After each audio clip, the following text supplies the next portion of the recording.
News 8 Storm Team Forecast with Doug Allen. Well, the pipeline has been turned on, and here comes the rain making its way up along the east coast and, of course, aiming right here into the Susquehanna Valley.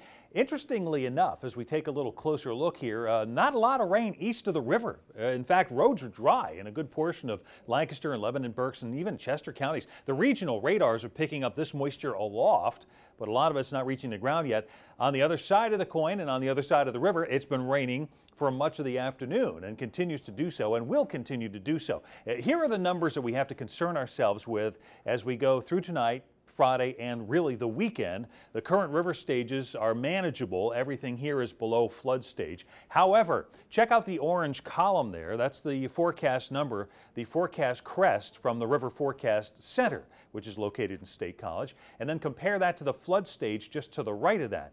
And you'll see Harrisburg forecast to crest at almost 21 feet. That's about 4 feet above flood stage. And Marietta, a similar number, 52 feet. Their flood stage is 49. That's 3 feet above flood stage. You see Sunbury also above flood stage, and Williamsport to some extent as well. With a long-term deal on our hands here, that flooding not anticipated to really wind down until the end of the weekend or even early next week around Marietta. So in a 12-hour rain scenario, here's how much rain we can handle without encountering flooding issues. The problem is we're expecting to see numbers above that. In fact, 1.5 inches is pretty much the bottom of what we're anticipating. Most areas will pick up between 1.5 to 2.5 inches of rain most likely. Some spots maybe 3 inches or more. So flooding issues are likely for us with light rain to kick things off. Breezy and chilly this evening.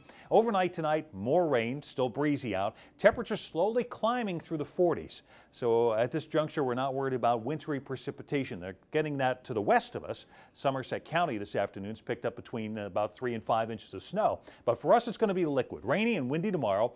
The rain may be heavy at times around this hour and a little bit later tomorrow evening as a band of heavy rain starts to make its way through. It's 43 in Carlisle, Harrisburg, and Lancaster now, the same in York, 41 in Gettysburg and Lebanon, 40 in Selinsgrove. The high today was 43, cooler than average. The low is right on the money at 30 and just a trace of rain since midnight. We're at 43 now. Winds from the east-southeast. They'll become more southerly later tonight, and that will bring in the moisture, but it will also bring in some slightly milder air. And you can see it all coming out of the Gulf of Mexico. For now, that will start to come out of the Atlantic as the storm system continues to mature, and that's going to be a rather prolonged process, as you'll see here on the predictor. Here comes the rain, the mild air riding up with it. This is tomorrow afternoon. We'll have light to moderate rain. Here's that band of heavier rain I mentioned for tomorrow evening, and then this area of low pressure turns into one and starts to exit. So by Friday morning, we expect that most of the precipitation is done. Still cloudy and kind of blustery out with maybe a few flurries or snow showers as we go even into Saturday. But the flood watch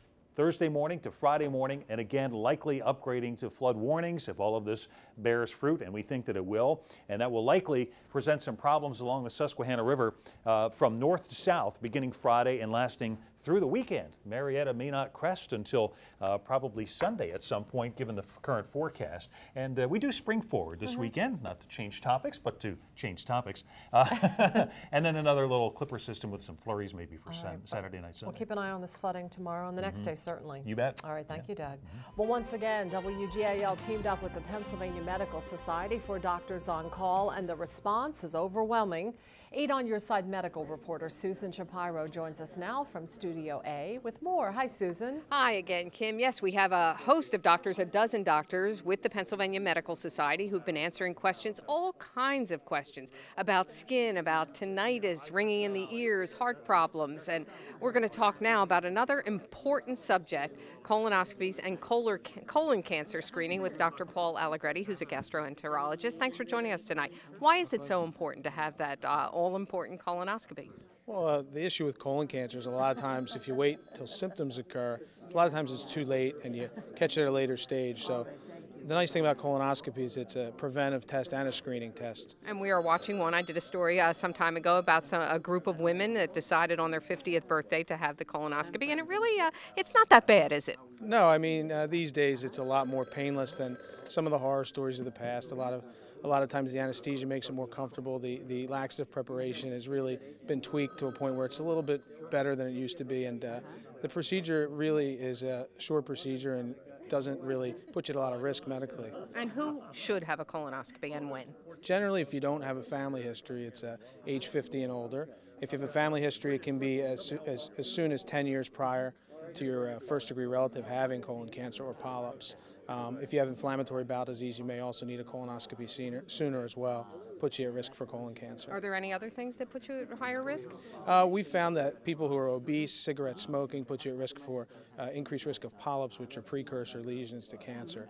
So definitely that's one thing that does it. Also, African Americans sometimes can get colon cancer at a little bit of a younger age than Caucasians. And you said you're pushing for them to have colonoscopies at a younger age? Well, our society's pushing for age 45. A lot of the times that can be tricky with insurance companies and national guidelines, but generally data is showing that African Americans should be screened at a little bit of an earlier age. All right, well, thanks so much. We appreciate you being here tonight and taking the phone calls and talking to us.